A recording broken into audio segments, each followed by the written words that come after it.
এখানে একটা কোশ্চেন দিয়েছে, বলছে after giving discount of rupees X a shopkeeper 19% gain, if the discount is not offered then he makes 31% profit. If CP is 675 then find the value of x.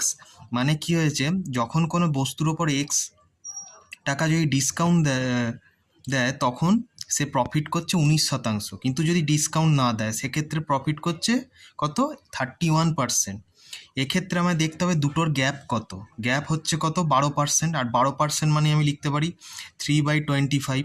এই 25টা এর value বলে দিয়েছে 675 টাকা, যেটা হচ্ছে এর কস্ট প্রাইস। তাহলে 25-এর value যদি 675 হয়, এটা এর 27 গুণ হচ্ছে, তাহলে এই 3-এর 27 গুণ হলে কত হচ্ছে 81। তার মানে এটাই হচ্ছে এক্সের ভ্যালু, তার মানে অ্যান্সার হবে অপশান নাম্বার এ। ভিডিওটি যদি ভালো লেগে থাকে অতি অবশ্যই